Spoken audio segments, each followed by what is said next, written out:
Welcome aboard on this Feel Good Friday. Good afternoon, Tampa Bay.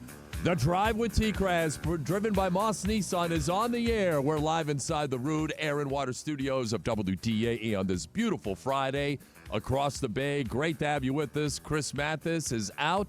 Tim Bernard, our guy, Timmy B, is on the other side. And, of course, you there. We are live in living color, 95.7 on the FM dial, the mighty AM 620. We're also streaming worldwide on the iHeartRadio app. Go into the app.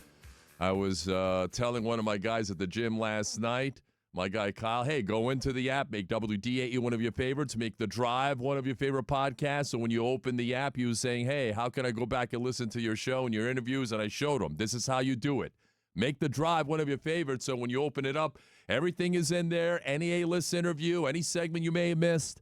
Commercial-free podcasts of this hideous show can be accessed through the iHeartRadio app. It's a beautiful thing. The phone numbers, you know them, you love them, now use them. 888-388-0957.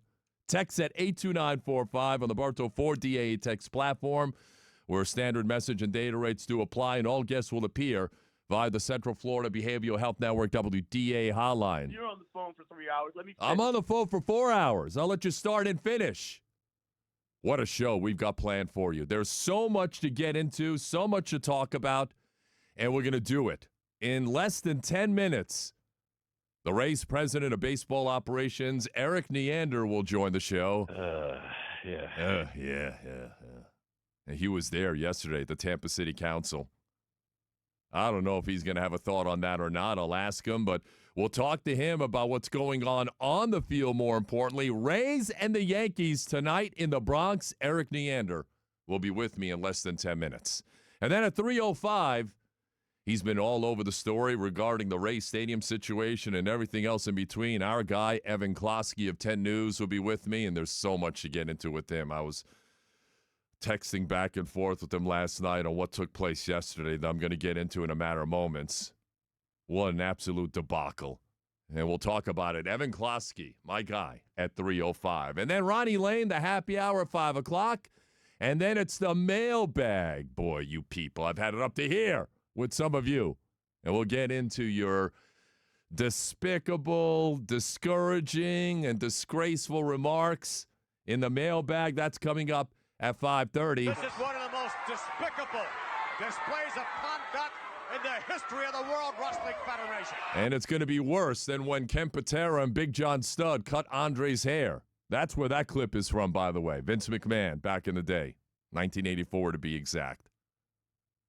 Some of us are stuck in the past. I'm going to get into that in a matter of moments. And we're on the air until 6 o'clock right here on this beautiful Feel Good Friday. There's a show. That's a show. That's a show.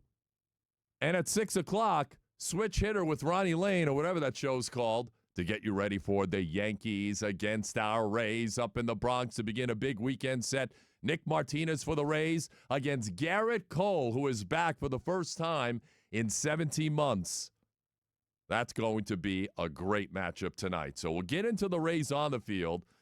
Well, ladies and gentlemen, what took place yesterday was an outrage, in my opinion. And I know the Rays Stadium project passed by a 4-3 vote. I get all of that. However, and this is why I hate politics, I was appalled at the actions and behavior of some of our leadership in the Tampa City Council yesterday. And there should be great concern as to where this might be heading. The fate of baseball, guys, in Tampa Bay is hanging in the balance, believe it or not. Even though there was approvals by the Hillsborough County Commission and yesterday the Tampa City Council, but how all of that unfolded yesterday and what took place afterwards should leave you very concerned about where we're going. And if we don't shape up and start making some sound, rational decisions, it could be the end of baseball here in Tampa Bay. Let's talk about Charlie Miranda. And look, I know he's been a respectable member of our leadership in Tampa and a staple for many, many years. I have a lot of respect for him. He's a family man. I get all of that. That's why it pains me to kind of lower the hammer on him a little bit here today. Charlie Miranda embarrassed himself yesterday. How can you call yourself a respectable member of leadership and go about your business in this manner when trying to make an argument against the Rays Stadium? He put forth this argument. Listen to this. AI is a thing that everybody's looking at. I do not do computers. I had a friend of mine do it because everything I have in my mind is by memorized. You may not believe that, but that's how it works. You can go to the office, have a computer, all I got is stickies on it, so I don't have to look at it. But what I'm saying is that is large publics, and this is what AI says. Oh, what? That's outrageous. He doesn't even know what he's saying. He doesn't know what he's doing. He doesn't know what he's talking about. And he's going to be responsible maybe for the future of baseball in Tampa Bay? Are you kidding me? Get this guy a laptop. Somebody, please, for crying out loud.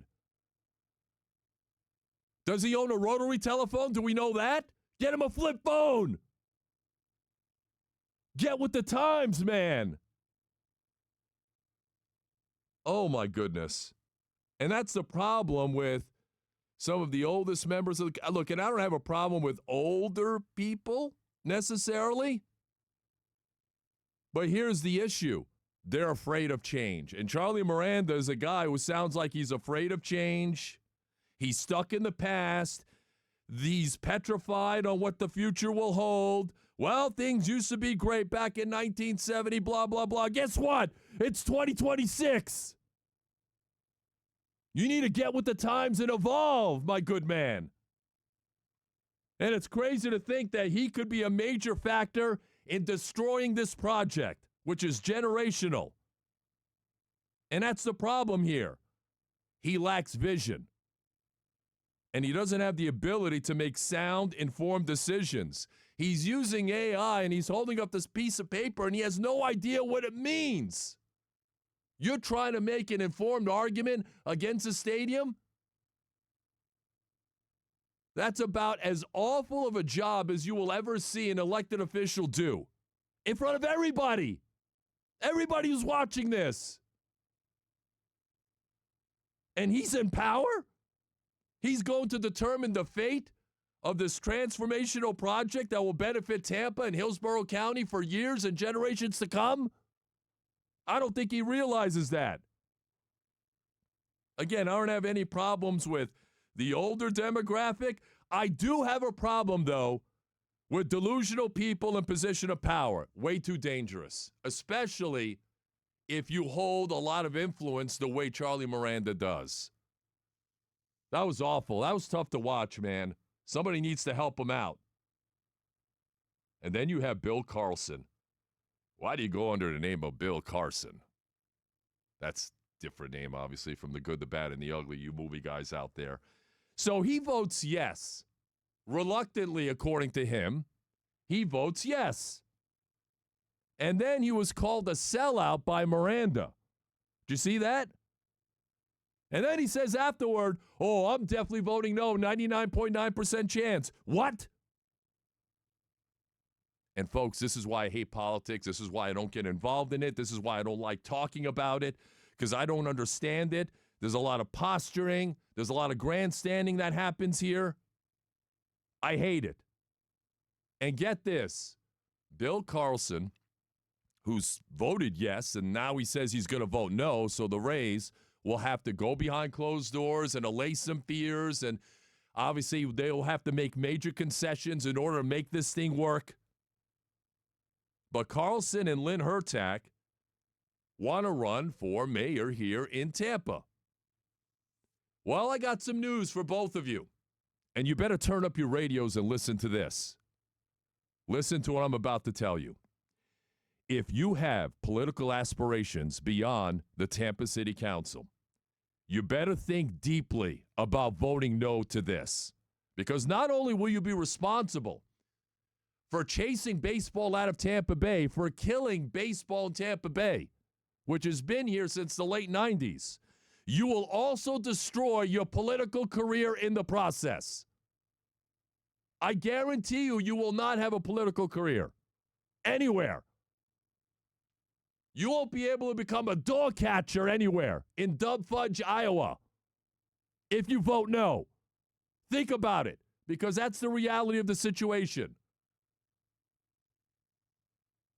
You want that on your resume? You want that on your conscience? You want to vote no? Then you're voting no to advancing your political aspirations and advancing your political career. Because you won't be mayor. You won't be anything if that happens. And look, from a Rays standpoint, again, they will have to make amends. There are questions. There are concerns, and I get all of that. And it's going to be up to the Rays to go behind closed doors, and I think that process is underway, and it has been really for a long, long time, in order to try and appease some of these city council members and get them to see it their way. And the Rays, look, they started by saying, we're going to do 50-50. Well, guess what? They're past 50-50. Now they're saying 1.2 of a $2.3 billion project. And guess what? They may have to bridge the gap and go even further than that. So that's where we're at, folks. We are literally in the 11th hour. And if some of our leadership doesn't smarten up and understand what this project means for Tampa and Hillsborough County for years to come, generations to come, they not only will be responsible for baseball leaving here, they will destroy their own political careers in the process. Do you really want that on your resume? Do you really want that on your conscience? You better think long and hard about it moving forward. And look, the Rays have some work to do as well. But what I saw and observed yesterday from some of our elected officials, it leaves you with great concern moving forward. And whether some of them have the mental capability of making sound decisions. You know, we got computers, you know. Use one. If you don't know how to use one, get somebody to help you use one. There's plenty of help out there if you don't know how to use modern technology in 2026, for crying out loud. All right, we'll talk more about this a little bit later. I'm hot under the collar because I want this to happen. I want what's best for Tampa Bay. That's why I'm sitting here, because I'm serving the community. And I'm trying to be sensible and rational about it. And I'm trying to look at this from many different angles. And I certainly understand the concerns. What I also understand is what this could mean for generations to come. Our kids, our grandkids. This is the kind of project that will drive economic boom in our area. Our area is still growing. We're almost a top 10 TV market. Let us continue to grow this area. For crying out loud, this isn't a small town somewhere in upstate Maine with 2 traffic lights, because that's how some of these people are acting. You want to be big time? Start acting like it.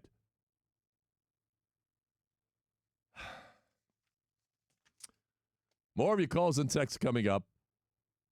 On the field, the Rays have a unique opportunity this weekend to drive the Yankees even deeper into their hole, and that is the theme of our opening drive. Tampa Bay Sports Radio presents the opening drive. An impressive opening drive. What an opening drive. With TKras. All right, tonight on your home for Rays baseball, big series up in the Bronx. Nick Martinez, who's been fantastic. He will be on the mound against Garrett Cole, who is back after being out with Tommy John surgery. He's been out 17 months. The Yankees wanted to get him back earlier than usual, perhaps for this moment, to take on the Rays up in the Bronx. So, where do we stand with our Rays after an off day? What are the expectations moving forward with the team with the best record in all of baseball? Ladies and gentlemen, let's go to the Central Florida Behavioral Health Network WDA hotline. Learn more at cfbhn.org. He was there yesterday. The Rays president of baseball operations, Erik Neander, has to follow up that monologue, and he joins me here on a beautiful Friday. Hey, Erik, happy Friday, buddy. I wasn't exactly sure where we were going to start, but when you said the theme of this call was going to be about the series this weekend, you put my mind at ease a little bit. Happy Friday. Well, happy Friday. I know you were there yesterday, and I know that's out of your realm. It's out of my realm. I don't completely understand, why things happen in the political realm. That's why I don't talk about it. That's why I don't really get into it. But I felt the need to get into it to open the show. And you were there, and can you, pinpoint or tell us what you observed yesterday to your best knowledge? Yeah, I mean, look, I was there because this is my 20th year here. This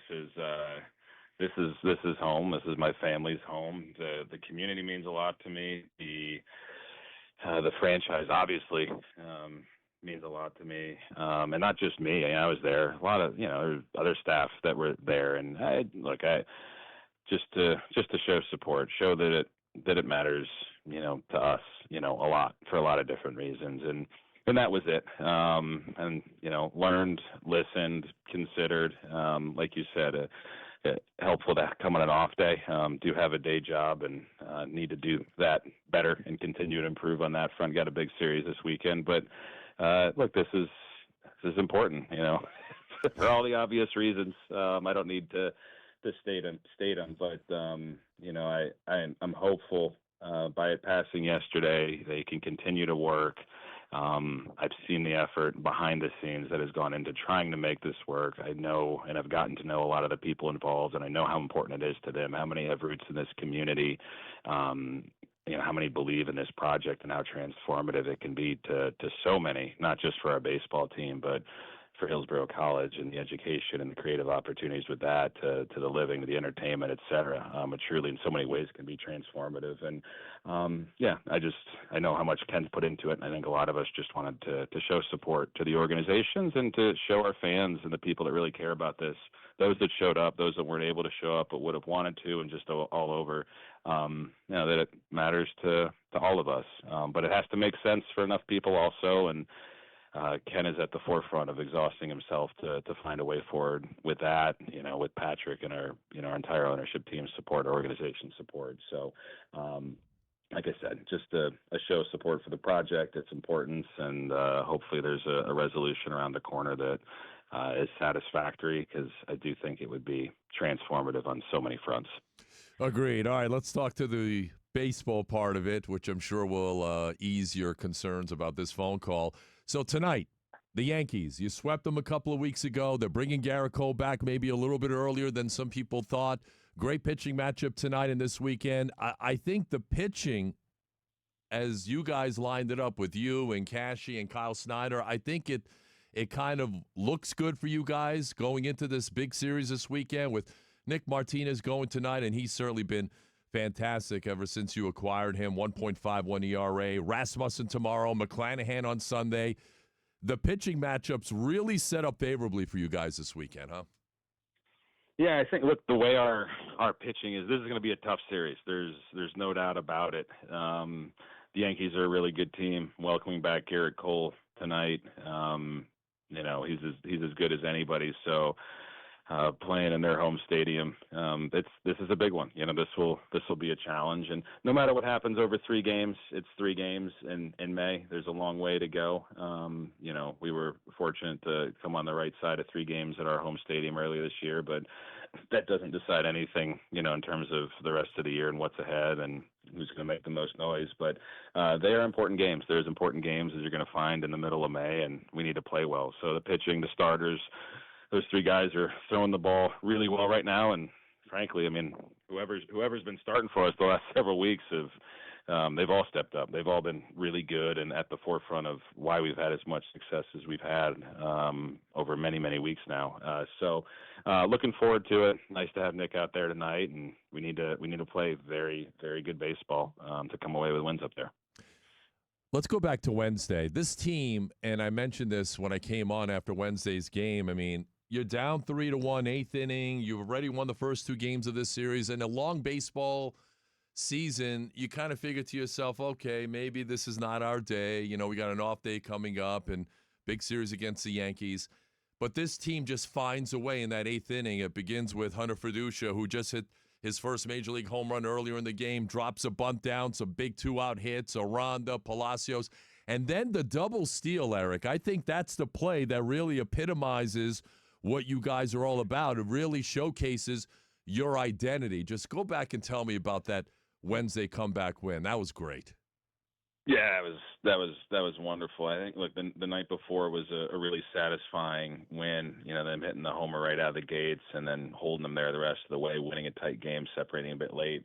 That was a really well played game that we were on the right side of. And then yesterday, yeah, it looked like just the offense. You have games like that where you don't string enough together to score runs, and it looked like it might have been one of those games. And then with, Fetty, obviously the bunt, and then a couple outs quietly, but, Chandler replaced Fetty on the bases after his ground out. And, Cammy with a base hit to right center, and then Aranda, the 2-strike, taking the ball soft and flipping it over the second baseman's head in a well-placed spot.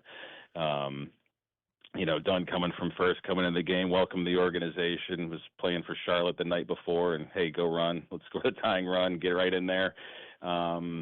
Just the energy that inning escalated, and it was just one of those innings where I think the energy, if you watch the dugout, it tracked really closely the fans. I mean, I think I don't know if it was 11, 12, 13,000, whatever it was, it got loud. It got really loud in there. The energy was fantastic. And, the players really, those hits, it escalated through the course of that inning. The energy in the stadium did the same. And, us watching it from various viewpoints in the ballpark, it was no different. That was a heck of a statement at a game where it just is one of those, that's not our day. Let's get to the off day, let's get up to New York, and let's dial it in for those.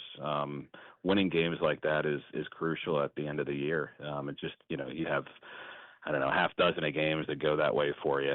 That can be the difference at the end of the year with a postseason spot, winning the division, whatever it might be. So that was something. And like you said, the way it played out with the double steal, to be that cherry on top, showed a lot of different ways that we can beat a club just in that half inning there. Rays President of Baseball Operations, Erik Neander, is with me here on The Drive on this beautiful Friday. Rays and the Yankees tonight. You can listen to the action right here on WDAE, your home of the Rays. You mentioned the energy in the Tarps Off crew, and I asked your boss this the other day, and I'll ask you, is there a scenario, Erik Neander, where one night maybe you'll be out there with, I don't know, your shirt off or your whatever it is to take part in the Tarps Off crew? What do you think? Yeah, I was very carefully to talk about the energy in the entire building and not call out one particular approach. But, you often joke about security not letting you in the stadium or kicking you out. I think I'd have to start joking about that, too, if I dared act on any of that temptation. So, no, I'm going to, like I said, the day job is challenging enough and screw up enough. We gotta focus on being better, and we'll let our wonderful fans show up and support the team and bring energy any which way they can. And there's been some unique, creative ways lately here that has happened, but you can see our players responding to it, and that's what it's all about.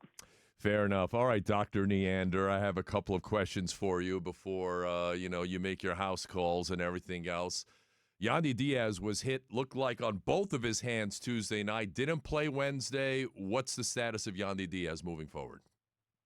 Yeah, he should be good to go. Thankfully, all the imaging came back negative. A little damage on the fingernail there up at the tip, but he's good to go. Everything seems good there. I did see Cammy at the MLB Network studio earlier, and Yandy threw him a wiffle ball or something, and Cammy smoked it right back at him.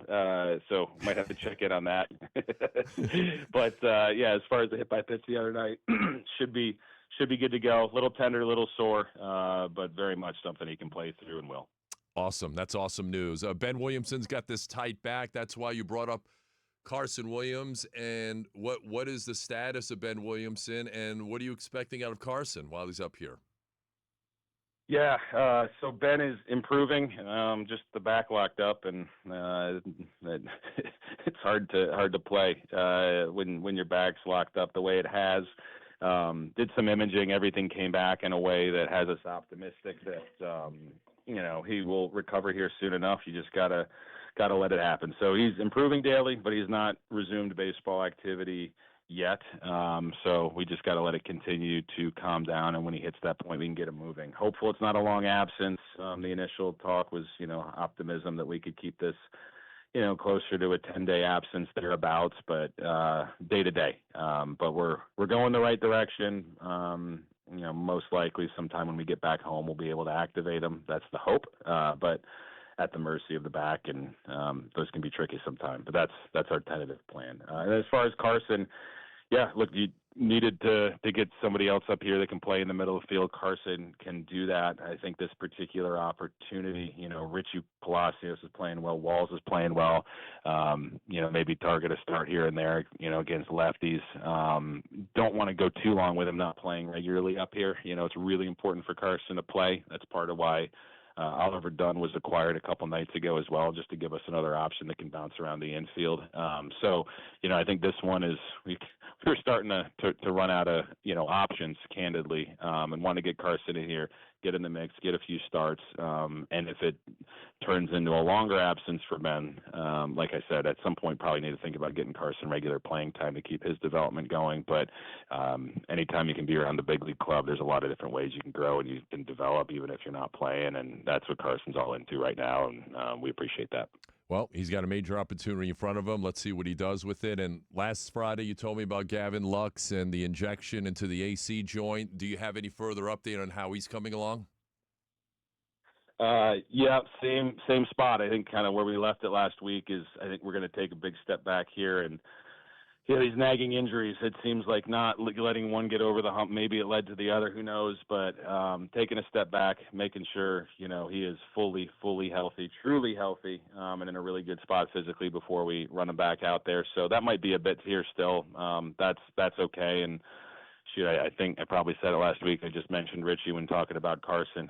We've got some players that are stepping up, that are playing really good baseball. That makes it a little easier to weather some unfortunate, developments from a injury health standpoint. Yeah, Richie Palacios, Brooklyn-born guy, was a Yankee fan growing up, so he's going to have plenty of friends and family. He's been great for you lately, providing a lot of energy, and he's going to be amped up for the game tonight and this weekend. Rays and the Yankees. He's Erik Neander, the Rays president of baseball operations, who has no aspirations to be anywhere near the political world, I'm imagining, anytime soon, right? And that's a good thing.